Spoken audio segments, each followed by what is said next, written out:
Hello ಎಲ್ರಿಗೂ ನಮಸ್ಕಾರ, good morning, welcome to ನನ್ನ ಇವತ್ತಿನ ಡೈಲಿ ವ್ಲಾಗ್ಗೆ. ಫಸ್ಟ್ ಆಫ್ ಆಲ್ ನಿಮ್ಮೆಲ್ರಿಗೂ ಹೊಸ ವರ್ಷದ ಶುಭಾಶಯಗಳು. ಹ್ಯಾಪಿ ಯುಗಾದಿ ಕೂಡ, ಎರಡೂ ಒಂದೇ. ಸೊ ನಾವು ಯುಗಾದಿ ಅಂತ ಯೂಶಲಿ ಅದು ಹೊಸ ವರ್ಷ ಥರ ಸೆಲೆಬ್ರೇಟ್ ಮಾಡ್ತಾರೆ.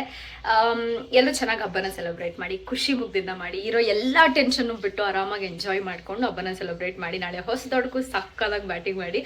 ಸೊ ಇವತ್ತು ನನ್ನ ಇಡೀ ದಿನ ಯಾವ ಥರ ಇರ್ತಂತ ತೋರಿಸ್ತೀನಿ. ನಾನು ತುಂಬ ಸಿಂಪಲಾಗೆ ಮಾಡೋದು, ಬಿಕಾಸ್ ನಾನು ಒಬ್ಬಳೇ ಇರ್ತೀನಲ್ವ. ಸೊ ಹಾಗಾಗಿ ಜಾಸ್ತಿ ಆಡಂಬರದನ್ನೆಲ್ಲ ಮಾಡಲ್ಲ ನಾನು ಸದ್ಯಕ್ಕೆ. ಬಟ್ ಈ ಹಬ್ಬ ನಮ್ಮಲ್ಲಿ ಯಾವಾಗೂ ಚಿಕ್ಕಬಡೆ ಸ್ಪೆಷಲ್ ಆ್ಯಂಡ್ ಮೇನ್ ಹಬ್ಬ. ಮೋಸ್ಟ್ ಆಫ್ ದ ಈ ಹಾಸನ ಮಂಡ್ಯ ಕಡೆಯವ್ರಿಗೂ ಎಲ್ರಿಗೂ ತುಂಬ ಸ್ಪೆಷಲ್ ಆಗೇ ಇರುತ್ತೆ. ಮೇ ಬಿ ಬೆಂಗಳೂರಲ್ಲಿರೋರ್ಗೂ ಸ್ಪೆಷಲ್ ಆಗಿರ್ಬೋದೇನೋ. ಕೆಲವ್ರು ಮಾಡ್ತಾರೆ, ಕೆಲವ್ರು ಮಾಡಲ್ಲ, ಬಿಕಾಸ್ ಇಲ್ಲಿ ಎಲ್ಲ ಥರ ಜನರು ಇರ್ತಾರಲ್ವ. ಸೊ ಹಾಗಾಗಿ ನಮ್ಮ ಕಡೆ ಎಲ್ಲ ಇದೇ ಜೋರು ಹಬ್ಬನ ಮಾಡೋದು. ನಮ್ಮ ಅಕ್ಕ ಬಾವ ಊರ ಕಡೆ ಕೇಳಿದಾಗ ಅವ್ರು ಅಂದರು ಬರೀ ದೀಪಾವಳಿ ಮಾತ್ರ ನಾವು ಜಾಸ್ತಿ ಜೋರಾಗಿ ಮಾಡ್ತೀವಿ ಅಂತ ಹೇಳ್ತಾರೆ. ಯುಗಾದಿ ಹಬ್ಬ ಅವ್ರು ಮಾಡೋದೇ ಇಲ್ಲ ಅಷ್ಟಾಗಿ. ನಮ್ಮ ಕಡೆ ಎಲ್ಲ ಇದೇ ಗ್ರ್ಯಾಂಡು. ಸೊ ಇವಾಗ ನಾನು ಕಾಫಿ ಎಲ್ಲ ಕುಡ್ದಿದ್ದಾಯಿತು. ಮನೆ ಹತ್ರ ಇವಾಗ ಅಲ್ಲಿ ಕ್ಲೀನ್ ಮಾಡೋಕ್ಕೆ ಬಂದಿದ್ದಾರೆ. ಸ್ವಲ್ಪ ನೀರೆಲ್ಲ ಆಚೆ ಇಟ್ಬಿಟ್ಟು ಬಂದೆ. ಅವರು ಮನೆ ಆಚೆ ಎಲ್ಲ ವಾಶ್ ಮಾಡಿಕೊಟ್ಟು ಹೋಗ್ತಾರೆ ಇವಾಗ. So let's begin the vlog. And ನೋಡ್ತಾರೆ ಎಲ್ರಿಗೂ ಕೂಡ ತುಂಬ ಒಳ್ಳೇದಾಗುತ್ತೆ ಈ ವರ್ಷ. ಚೆನ್ನಾಗಿರಿ, ಖುಷಿಯಾಗಿ ಸ್ಟಾರ್ಟ್ ಮಾಡಿ ನಿಮ್ಮ ಹಬ್ಬನ, ನಿಮ್ಮ ಡೇನ. ಹೊಸ ಬಟ್ಟೆ ಹಾಕೊಂಡು ಫುಲ್ ಮಿಂಚಿ. ಇವತ್ತು ಕಾರ್ಡ್ಸ್ ಎಲ್ಲ ಆಡ್ತಾರೆ, ಸಕ್ಕದಾಗಿರುತ್ತಲ್ಲ. ಫನ್ ಚೌಕೋವರ್ ಆಟ ಆಡೋದಂತ ಸಿಕ್ಕಾಪಟ್ಟೆ ಇರುತ್ತೆ ಇವತ್ತು.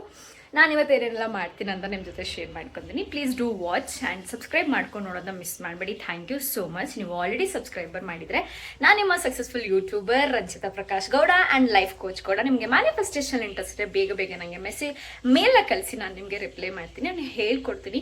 ಸೊ 2026 ಕೂಡ ನಿಮ್ಮ ಗೋಲ್ಸ್ನ ಅಚೀವ್ ಮಾಡೋಕ್ಕಾಗ್ತಿಲ್ಲ ಅಂದರೆ think of it. So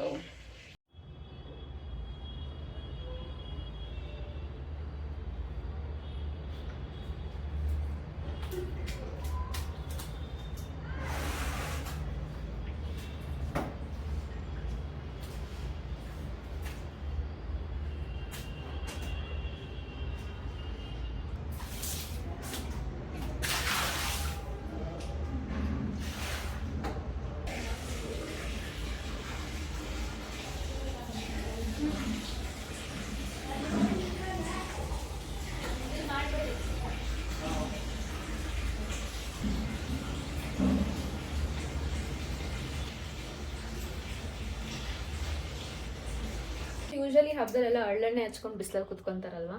so ಹಳ್ಳೆಣ್ಣೆ ಇಲ್ಲ, ಈ ಆಯಿಲ್ನೇ ಹಾಕ್ಕೊಳ್ತಾ ಇದ್ದೀನಿ.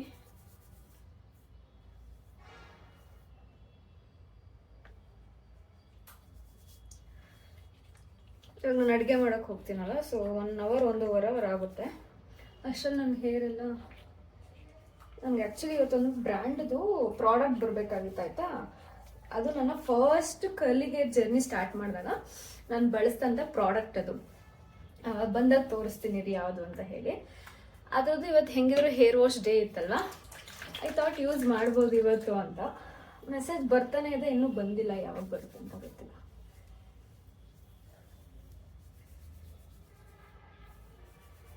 ಜಾಸ್ತಿ ಹಾಕಲ್ಲ ಹೇರ್ ಆಯಿಲು, ಜಸ್ಟ್ ಹಿಂಗೆ. ಪ್ಲಸ್ ನಿಮಗೆ ಡಿಫ್ರೆನ್ಸ್ ಕಾಣಿಸ್ತಿದೆಯಾ ನಾನು ಹೇರ್ ಗ್ರೋತ್ ಆಗ್ತಿರೋದು?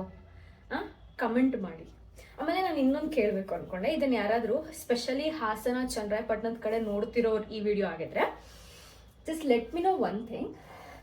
ನನಗೆ ಸ್ವಲ್ಪ ಅರ್ಧಂಬರ್ಧಂ ನೆನಪಿದೆ, ಅಷ್ಟಾಗಿ ನೆನಪಿಲ್ಲ. ಅದಕ್ಕೋಸ್ಕರ ಚಿಕ್ಕ ವಯಸ್ಸಲ್ಲಿ ಬಾಗಿಲೆಲ್ಲ ತೊಳಿತೀವಲ್ವ, ನಮ್ಮೂರ ಕಡೆ ಬರೀ ಬಾಗಿಲು ತೊಳೆದು ಚೂರ ಬಾಗಿಲು ಮೇಲೆ ರಂಗೋಲಿ ಹಾಕಿ ಅರ್ಶಿನ ಕುಂಕುಮನ ಇಡ್ತಿದ್ವಿ. ಈ ಥರ ಮಾಡ್ತೀವ ಅಥವಾ ಫುಲ್ ಬಾಗಿಲಿಗೆ ಅರ್ಶಿನ ಬಳಿದು ಕುಂಕುಮನ ಇಡ್ತೀವಿ ಅಂತ ಕನ್ಫರ್ಮ್ ಮಾಡಿ. ಬಿಕಾಸ್ ನನಗೆ ಏನು ನೆನಪಿದೆ ಅಂದರೆ, ಇಲ್ಲಿ ನಾನು ಯಾರನ್ನೂ ನೋಡಿ ಬಾಗಿಲೆಲ್ಲ ಫುಲ್ ಅರ್ಶಿನ ಇಟ್ಟು ಆಮೇಲೆ ಕುಂಕುಮ ಇಡ್ತಿದ್ದೀನಿ ಅಂತ ಫೀಲ್ ಆಗ್ತದೆ.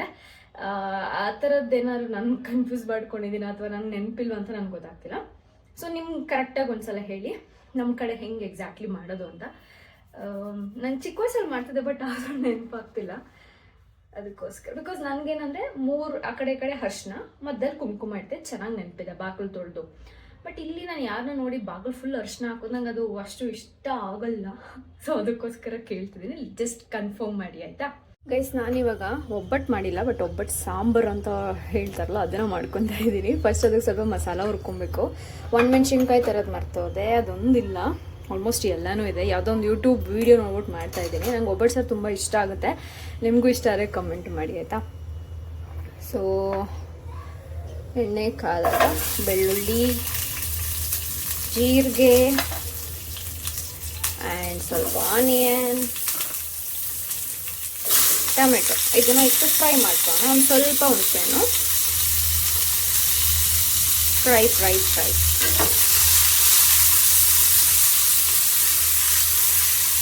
ಸೊ ನಾನು ಕಡಲೆಬೇಳೆನ ಬೇಯಿಸ್ಕೊಂಡು ಇಟ್ಕೊಂಡಿದ್ದೀನಿ. ಇವಾಗ ಇದಕ್ಕೆ ಬಂದು ಸಾಂಬಾರು ಪುಡಿ ಮತ್ತು ಖಾರದ ಪುಡಿ ಹಾಕೋತಾರೆ. ನೀವು ಕಾಯಿ ತುರಿ ಕೂಡ ಹಾಕೋಬೋದು. ಕಾಯಿ ತುರಿ ನಾನು ಯೂಶಲಿ ತರಲ್ಲ, ಬಿಕಾಸ್ ಅದು ತುಂಬ ಬೇಗ ವೇಸ್ಟ್ ಆಗೋದು, ನಾನು ಜಾಸ್ತಿ ಬಳಸಲ್ಲ ಅಂತ ಹೇಳ್ಬಿಟ್ಟು. ಇವಾಗ ಅದನ್ನ ಗ್ರೈಂಡ್ ಮಾಡಿಕೊಂಡು ಒಗ್ಗರಣೆಗೆ ಹಾಕ್ತೀನಿ. ಮತ್ತು ಈ ಕಡೆ ಬಂದು ಪಲ್ಯಕ್ಕೆ ರೆಡಿ ಮಾಡ್ಕೊಂಡಿದ್ದೀನಿ. ಈ ಕಡೆ ಪಲ್ಯಕ್ಕೆ ಬಂದು ಹೀರೆಕಾಯಿ ಮತ್ತು ಬೀನ್ಸ್ ಎರಡನ್ನೂ ಕಟ್ ಮಾಡಿ ಈ ಥರ ಬೇಯಿಸ್ಕೊತಾ ಇದ್ದೀನಿ. ಈ ಕಡೆ ಬಂದು ರೈಸ್ಗೆ ಇಟ್ಕೊಂಡಿದ್ದೀನಿ. ಇವತ್ತು ಆದಷ್ಟು ಬೇಗ ಎಲ್ಲ ಮುಗಿಸೋಣ, ಊಟದ ಟೈಮ್ ಒಂದು 12 ಗಂಟೆಗಾರು ಊಟ ಮುಗಿಸ್ಕೊಳ್ಳೋಣ ಅಂತ ಹೇಳ್ಬಿಟ್ಟು, ಜೊತೆಗೆ ಪೂಜೆ ಎಲ್ಲ ಮಾಡಬೇಕಲ್ವ, ಹಾಗಾಗಿ. ನಾನೊಂದು ಹೇರ್ ಗ್ರೋತ್ ಲಡ್ಡುನ ತಿಂತಾ ಇದ್ದೀನಿ. ಲಾಸ್ಟ್ ಟೈಮ್ ಮಾಡಿದ್ನಲ್ಲ ಅದು.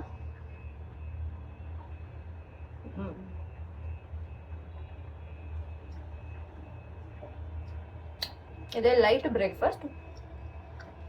ಇವಾಗ ಮತ್ತೆ ಖಾರ ರುಬ್ಬಿಟ್ಟಿದ್ದಾಯ್ತು, ಒಗ್ಗರಣೆಗೆ ಹಾಕ್ಬೇಕು.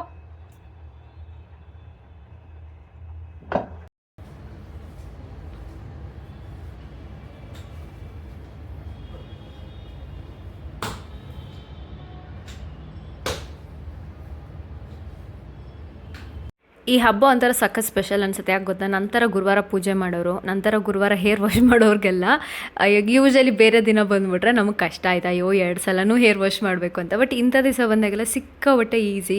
ಅವತ್ತೇ ಮನೆ ಒರೆಸೋದು, ಅವತ್ತೇ ನಾವು ಪೂಜೆ ಮಾಡೋದು, ಅವತ್ತೇ ಹೇರ್ ವಾಶ್ ಮಾಡೋದು. ಸೊ ಸಖತ್ ಸ್ಪೆಷಲ್ ಅನಿಸುತ್ತೆ. ಗುರುವಾರ, ರಾಯರ ದಿನ ಅಥವಾ ಸಾಯಿಬಾಬಾ ದಿನ ಚೆನ್ನಾಗಿ ಅನಿಸುತ್ತೆ ಆ ಡೇಸೆಲ್ಲ. ಅದಾದಮೇಲೆ ನಾನು ನಮ್ಮ ಮನೆ ಹತ್ರನೇ ಈ ಒಬ್ಬಟ್ಟೆಲ್ಲ ಮಾಡ್ತಾರೆ ಆಯಿತಾ, ತುಂಬ ಚೆನ್ನಾಗಿ ಮಾಡ್ತಾರೆ. ನನಗೆ ಇತ್ತೀಚೆಗೆ ಕಾಯಿ ಒಬ್ಬಟ್ಟು ಸಿಕ್ಕಾಬಟ್ಟೆ ಇಷ್ಟ ಆಗಿದೆ. ಹೋಗಿ ವೆಯ್ಟ್ ಮಾಡಿ ಒಂದು 10 ನಿಮಿಷ ಆದಮೇಲೆ ತಗೊಂಬಂದೆ. ರೆಡಿ ಆಗಿದ್ದಾಯ್ತು. This is my outfit.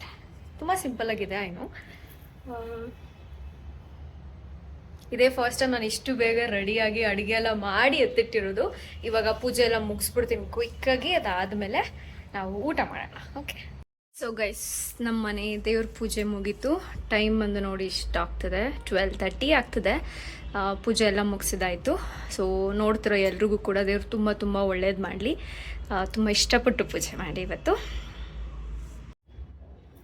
Guys, ನಾನು ಫುಲ್ ರೆಡಿ ಆಗಿದ್ದಾಯಿತು. ಬೇವು ಬೆಲ್ಲ ತಿಂತಾ ಇದ್ದೀನಿ. ಸಿಕ್ಕಾಪಟ್ಟೆ ಕೈ ಇದೆ ಗೈಸ್. ಫುಲ್ ಖಾಲಿ ಮಾಡಬೇಡ ಅಂತ ಹೇಳಿ ಫುಲ್ ತೊಗೊಂಡಿದ್ದೀನಿ.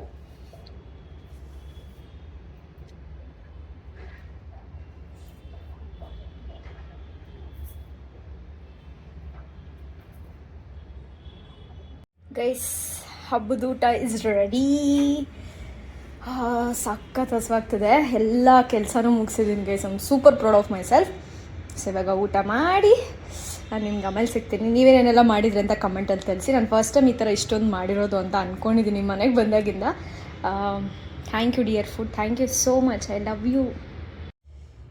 ಇಷ್ಟು ಮಾಡಿದ್ದೀನಿ ಗೈಸ್ ಇವತ್ತು. ಸೊ ಫಸ್ಟ್ ಊಟ ಮಾಡೋಣ. ಇದನ್ನು ಅಲ್ಲಿ ತೊಗೊಂಬಂದೆ ಅಂತ ಹೇಳಿದ್ನಲ್ಲ, ಇದಕ್ಕೆ ಸ್ವಲ್ಪ ತುಪ್ಪ ಹಾಕಿದ್ದೀನಿ. ನನಗೆ ಇನ್ನೊಂದು ಕಾಯಿ ಒಬ್ಬಟ್ಟು ತುಂಬ ಇಷ್ಟ ಆಗ್ತದೆ. ಒಬ್ಬಟ್ಟು ಸ್ಪೆಷಲ್ ಬಿಸಿ ಇದ್ದಾಗ ನಂಗೆ ತುಂಬ ಇಷ್ಟಪಡ್ತೀನಿ. ನಾನು ಇವಾಗ ಸ್ವಲ್ಪ ಬಿಸಿ ಮಾಡ್ಕೊಂಡೆ ಆ್ಯಕ್ಚುಲಿ ಇದೀರ ನೋಡಿ. ತುಂಬ ಜನ ಕೇಳ್ತಿದ್ರಲ್ಲ ಈ ರಿಂಗ್ ಬಗ್ಗೆ. ರಿಂಗ್ ಇದೇ ಥರ ಇರೋದು, ಕ್ಲಿಯರಾಗಿ ಕಾಣಿಸ್ತಿದೆಯಲ್ಲ. ಸೊ ಯಾ ಗೈಸ್, ನಾನು ಮಲ್ಕೊಂಬಿಟ್ಟಿದ್ದೀನಿ. ಒಂದು 3ಗೇನೋ ಮಲ್ಕೊಂಡೆ. ಟೈಮ್ ಬಂದು ಇವಾಗ 6 ಆಗಿದೆ. ಜಸ್ಟ್ ಇವಾಗ ಎದ್ದಿದ್ದಾಯಿತು. ಆ್ಯಂಡ್ ಏನೇನೋ ಫೋನ್ಸ್ ಅದು ಯಾಕೆ ಇವಾಗಲೇ ಬರುತ್ತೆ ಅಂತ ನನಗಂತೂ ಗೊತ್ತಾಗಲ್ಲ.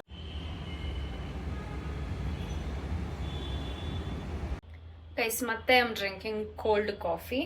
ಟೀ ಮಾಡ್ಕೊಳ್ಳೋಣ ಅಂದ್ಕೊಂಡೆ, ಯಾಕೋ ಬೇಡ ಅನಿಸ್ತಿತ್ತು. ಅದಕ್ಕೋಸ್ಕರ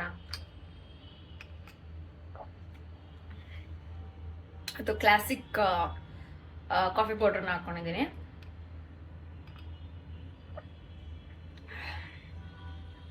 ವೆದರ್ಗೂ ಅದಕ್ಕೂ ಚೆನ್ನಾಗಿದೆ ಆ್ಯಕ್ಚುಲಿ. ನೈಟ್ ಟೈಮು ಪಾತ್ರೆ ಎಲ್ಲ ತೊಳೆದಿಟ್ರೆ ಲಕ್ಷ್ಮಿ ಮನೆಗೆ ಚೆನ್ನಾಗಿ ಬರ್ತಾರೆ ಅಂತ ಹೇಳ್ತಾರೆ. ಬಟ್ ನಾನು ಯೂಶಲಿ ಆ ಥರ ಅಭ್ಯಾಸ ಮಾಡ್ಕೊಂಡಿಲ್ಲ. ಇವತ್ತೇನಪ್ಪ ಅಂದರೆ ಮಧ್ಯಾಹ್ನ ನಿದ್ದೆ ಮಾಡಿಬಿಟ್ಟಿದ್ನಲ್ಲ, ಅದಕ್ಕೆ 10:30 ಈ ಪಾತ್ರೆ ಎಲ್ಲ ತೊಳೆದು ಎತ್ತಿಟ್ಟಿದ್ದಾಯಿತು. ಅದಾದ್ಮೇಲೆ ಸ್ಕಿನ್ ಕೇರ್ ಮಾಡ್ಕೊಂಡು.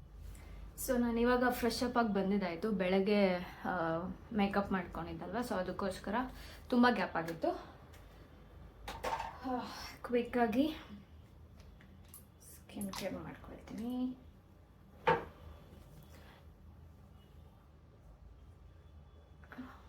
ಈಗ ಒಂದು 8:30ಗೆಲ್ಲ ಊಟ ಮಾಡ್ಕೊಂಬಿಡ್ತೀನಿ. ಸೇಮ್ ಅದೇ ಇದೆ ಗೈಸ್, ಮಧ್ಯಾಹ್ನ ಏನು ಮಾಡಿದ್ನಲ್ಲ ಸೇಮ್ ಅದೇ ಇದೆ, ಅದನ್ನೇ ತಿನ್ಕೊಳ್ಳೋದು.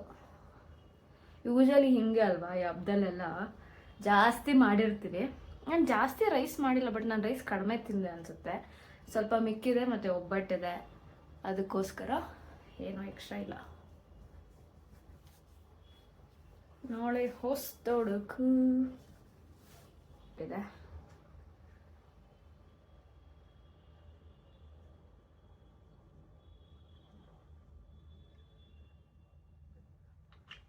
ನಲ್ಲ ಜೆಲ್ಲು ಸರಿ ಅಂತ ಹಸಿರ್ಲಿಲ್ಲ, ಏನೋ ಫ್ರೀಯಾಗಿ ಬಂದಿತ್ತಲ್ಲ, ಸೊ ಈ ಥರ ಇದೆ.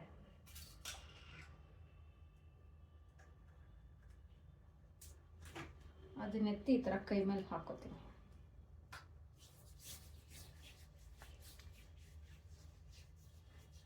ಸಕ್ಕದ ಗಮ್ ಅಂತಿದೆ ಗೈಸ್ ಆ್ಯಕ್ಚುಲಿ.